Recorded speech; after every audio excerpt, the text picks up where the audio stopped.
Bem-vindo a mais uma aula do curso Prótese Implante Online, onde a gente vai apresentar um caso clínico de prótese total cimentada.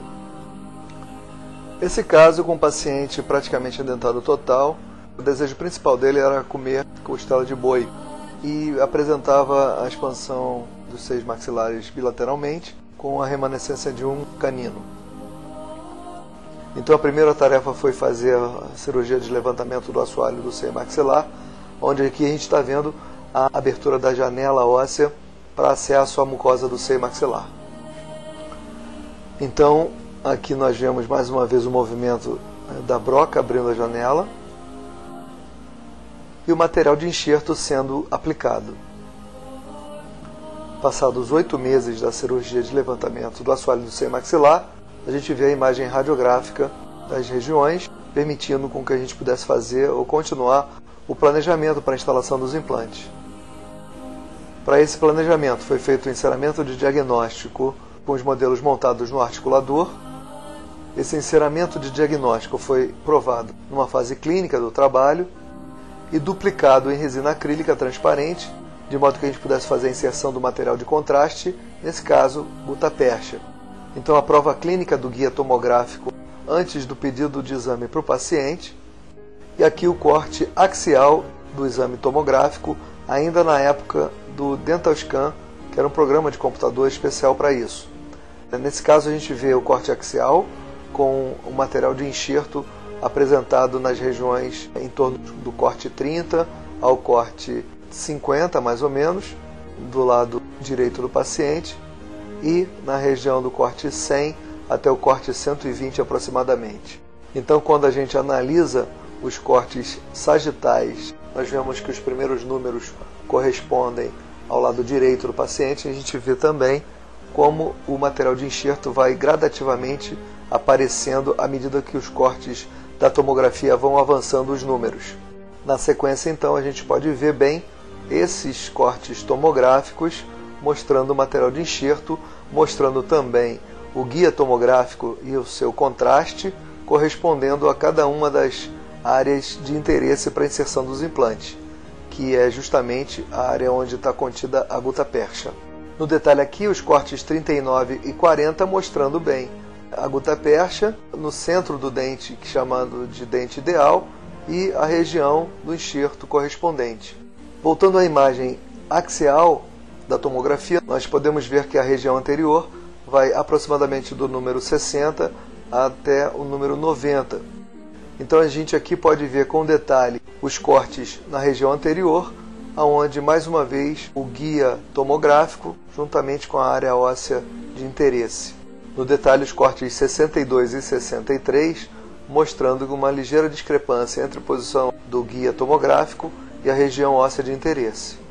Aqui vemos a transformação do guia tomográfico num guia cirúrgico, aonde a gente pode ver que, em princípio, a região anterior não seria abordada para a instalação dos implantes, ela seria descartada. No momento cirúrgico do trabalho, os implantes sendo instalados usando-se o guia cirúrgico como orientação para essa instalação. E como a gente pode ver aqui, devido ao julgamento cirúrgico no momento dessa fase do tratamento, foi visto que seria possível, sim, a instalação dos implantes na área anterior, apesar do guia cirúrgico não ter sido preparado para isso.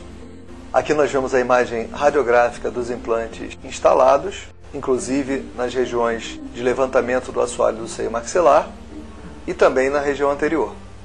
Depois de passada toda a primeira fase de osseointegração, aqui nós vemos a aplicação dos transferentes de moldagem em cada um desses implantes, para a gente realizar o início da fase protética do trabalho.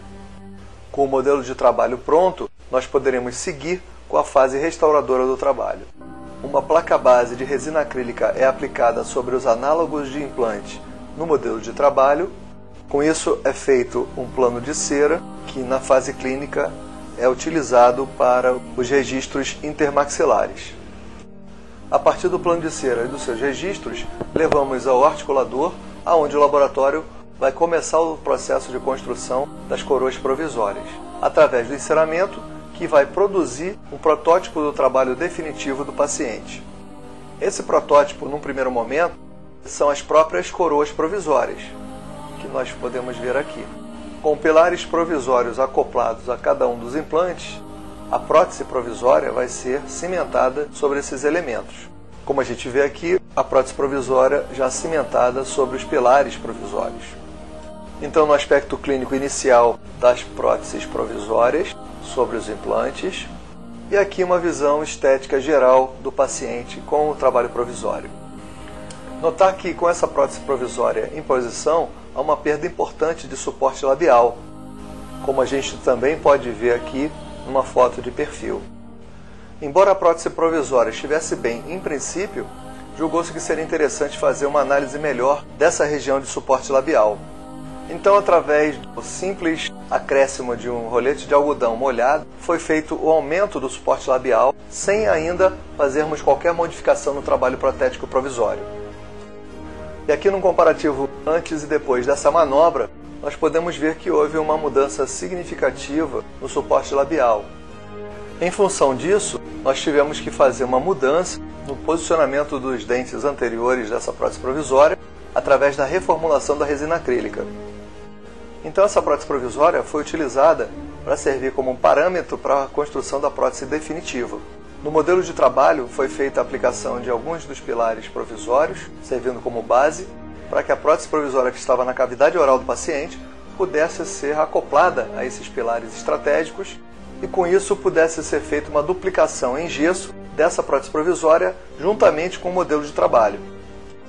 Esse modelo de gesso vai servir como base para a aplicação do que a gente vai construir agora, que é o guia da prótese, que nada mais é do que uma folha de acetato que foi prensada no plastificador a vácuo, como a gente vê aqui, e que vai ser aplicada sobre o modelo de trabalho, dando para a gente uma orientação melhor da onde os pilares definitivos serão construídos e qual o direcionamento que eles manterão. Esses pilares definitivos serão construídos a partir de UCLAs, que são pilares totalmente personalizáveis para esse caso, aonde cada uma das orientações dadas pela máscara de acetato pode ajudar no posicionamento, no enceramento e na construção de cada um dos pilares individualmente. Então nós vemos aqui por transparência os pilares já confeccionados, respeitando as dimensões da máscara de acetato que foi construída a partir do protótipo, que é a prótese provisória do paciente. Uma visão oclusal desses pilares e uma visão clínica da sua aplicação em cada um dos implantes. Bom, agora que os pilares estão prontos, eles vão voltar para o laboratório e vão servir como troquéis sobre os quais todo o enceramento dos copings ou dos casquetes do trabalho definitivo vão ser construídos. Então nós vemos aqui os casquetes já fundidos e sendo provados sobre os pilares definitivos que estão no modelo de trabalho. Uma visão oclusal desses casquetes, onde a gente pode ver que a prótese definitiva será dividida em 3 segmentos. Mais uma vez, na fase clínica, nós reaplicamos todos os pilares definitivos e, por consequência, nós fazemos a prova dos casquetes definitivos sobre esses pilares. O trabalho agora volta para o laboratório e é feita a aplicação da cerâmica sobre os casquetes metálicos.